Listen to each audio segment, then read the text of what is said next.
चलिए बात कर लेते हैं बुधनी की, जहां पर विधानसभा में रेल और नेशनल हाईवे बाईपास रोड में 140 बी भूमि अर्जन में हुई गड़बड़ी और मुआवजे को लेकर ही राजनीतिक जोर पकड़ने लगा है।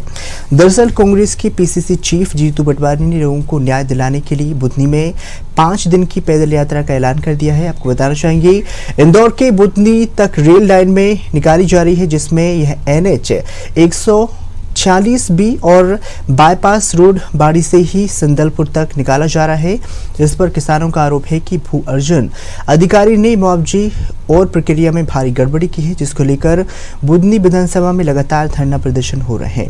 बताना चाहेंगे भू अर्जन अधिकारी ने उक्त भूमि को लेकर ही अवार्ड घोषित कर दिया है। इस पर किसान और रहवासी मुआवजे की राशि कम होने से बिल्कुल भी संतुष्ट नहीं है। बताना चाहेंगे पीड़ितों और किसानों ने भू अर्जन अधिकारी राधेश्याम बघेल को मुआवजे पर पुनर्विचार के लिए ज्ञापन सौंपा है। सुनवाई नहीं होने पर आंदोलन की चेतावनी देते हुए पैदल यात्रा का ऐलान कर दिया। कन्हैया जी, अगर बात की जाए क्योंकि उपचुनाव आने वाले हैं लगातार बुधनी में, तो इसको लेकर भी कहीं ना कहीं कांग्रेस जो है एक नया पैतरा अपनाती हुई नजर आ रही है। जी बताना चाहूंगा, क्योंकि जो किसान है जो उनका मुआवजा राशि बराबर नहीं मिलने पर काफी प्रदर्शन भी किए हैं, उन्होंने धरना प्रदर्शन भी किए हैं जी, और काफी परेशान भी नजर आए हैं। जो नेशनल हाईवे जो बाईपास जो है 146 बी पर जो काफी अनियमितताएं हुई है, उसको लेकर जो अब कांग्रेस जो है अब काफी तेज नजर आ रही है, क्योंकि खुद बुधनी विधानसभा में जो किसानों के साथ में एकजुट हो गई है, समझ लो कांग्रेस उनका साथ देने के लिए, भू अर्जन में साथ देने के लिए कदम आगे बढ़ाया है। कन्हैया जी, एक तरह से कहा जाए शिवराज सिंह चौहान का किला जिसे कहा जाता है बुधनी को, तो अब कांग्रेस ने पूरी तरह से जीतने की तैयारी शुरू कर दी है।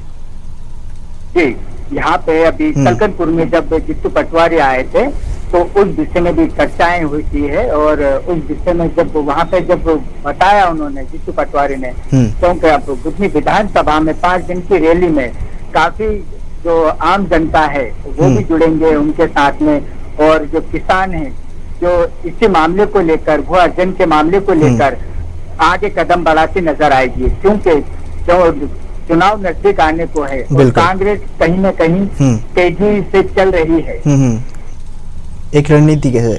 अगर बात की जाए यहाँ पर पीसीसी चीफ जीतू पटवारी की, तो वो भी कहते हुए नजर आ रहे हैं कि किसानों के हम मुद्दे उठाएंगे और शिवराज सिंह चौहान का जो किला कहा जाता है बुधनी, उसे फतेह भी करेंगे, जिसको लेकर हम 4-5 दिन की जो है पदयात्रा करने वाले हैं। जी, पद यात्रा जो है 5 दिन की करेंगे। वो 5 दिन के बाद में उनमें शामिल होंगे किसान भी, और जो मुआवजे को लेकर जो अभी बताया मैंने, जो मुआवजा नहीं मिलने पर काफी नाराजगी जता रहे हैं किसान जी, और काफी आक्रोश में नजर आ रहे हैं, तो उसी का सपोर्ट करने के लिए और उन्हीं का साथ देने के लिए कांग्रेस अब रास्ते पे उतर आई है। जी कन्हैया जी, बहुत बहुत धन्यवाद इस खबर पर। धर्मेंद्र जी, आपसे जानना चाहेंगे अगर बुधनी की बात कर ली जाए तो कई यहाँ पर NH की बात कर ली जाए तो किसान परेशान हैं और पूरी तरह से कह रहे हैं कि अगर हमारी मांगे पूरी नहीं की जाती हैं तो हम आंदोलन करेंगे। निश्चित रूप से पूरी कांग्रेस पार्टी किसानों के साथ में है। बिल्कुल। आदरणीय प्रदेश अध्यक्ष जीतू पटवारी जी के नेतृत्व में हम गोपालपुर से बक्सर तक पैदल मार्च करेंगे जी, और जब तक किसानों की समस्या का निदान ना हो तब तक हम पीछे हटने वाले नहीं हैं। किसानों को न्याय दिला के रहेंगे।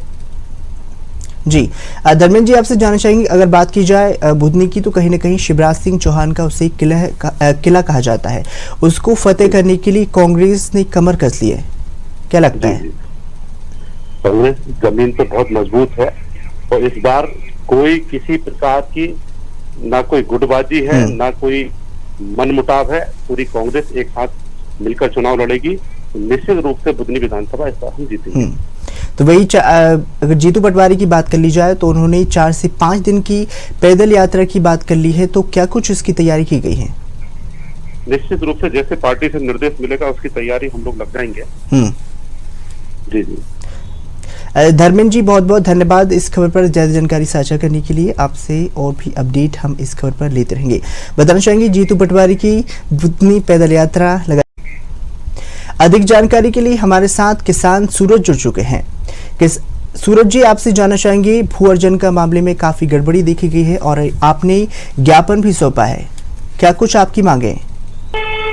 सर, हमारी मांगे हैं जी, जब तक बाजार मूल्य का 4 गुना मुआवजा नहीं मिल जाता जी, परिवार में शैक्षणिक योग्यता के हिसाब से एक आदमी को नौकरी नहीं मिल जाती, जब तक हम भूमि छोड़ने को किसान तैयार नहीं है।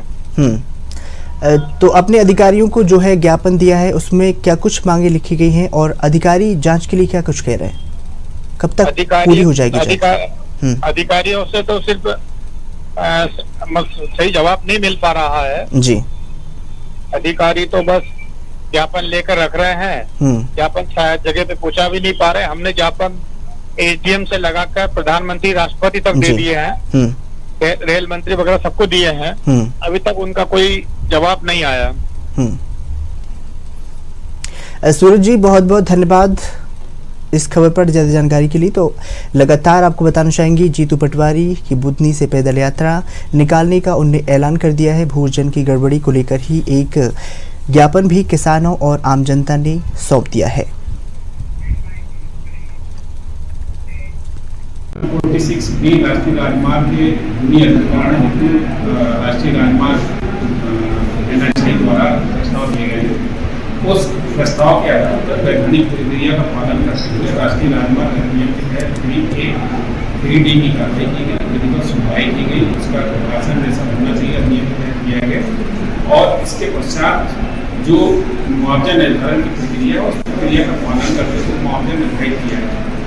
हम लोगों का क्या है कि जवारखेड़ा हाईवे लगा, वहाँ से जमीन के चर्चा हो रही है। मुआवजा जो हमें आया है वो हम लोगों को कम मिल रहा है, उस विषय में बात हुई। आज हमारे द्वारा ब्लॉक कांग्रेस कमेटी के द्वारा माननीय अधिकारी ज्ञापन में ये उल्लेख किया गया है कि बाढ़ तक हाईवे 140 कांग्रेस के सभी कार्यकर्ता शामिल होंगे। माननीय प्रदेश अध्यक्ष जीतू पटवारी जी वो यात्रा में शामिल होंगे, जिसमें पूरे बुधनी विधानसभा क्षेत्र के मुद्दों को उठाया जाएगा, रेलवे के मुद्दे को उठाया जाएगा, सड़क परिवहन में जिस प्रकार की अनियमितता की जा रही, सड़कों को बनाने के लिए जिस प्रकार के भूमि का अधिग्रहण किया गया है, उन भूमि के मुआवजे के रूप में किसानों को सही लाभ नहीं मिल रहा है। इस कारण ये यात्रा का आयोजन माननीय जीतू पटवारी जी बहुत जल्द करने वाले हैं, जिसकी सूचना दी थी। सुनी थी, इसमें द्वारा बताया गया प्रक्रिया प्रखंड के प्रकार दर्ज किए जाते हैं, तो उनके द्वारा बताया गया कि प्रखंड ऑनलाइन दर्ज किए गए। ऑनलाइन जो है NHAI के भूमि ऐप है, जिसके आधार पे भूअर्जन के बारे में आम जन को जानकारी दी जाती है। तो ऑनलाइन जो प्रखंड दर्ज होते हैं वो भूमि ऐप पे होते हैं, वो NHAI करती है, ना कि भूअर्जन अधिकारी करता है। तो पूरी अनियमितता चल रही है, इसमें ना तो किसी को नोटिस दिए जा रहे हैं, ना तो पेमेंट मिलने के बाद 1 दिन का नोटिस 60 दिन का नोटिस देना तो वो भी नहीं दिया जा रहा। जमीन को अधिग्रहण की जबरदस्ती करी जा रही है। इसमें जब तक किसान को पूरा मुआवजा नहीं मिलेगा जमीन अधिग्रहण नहीं करने दी जाएगी।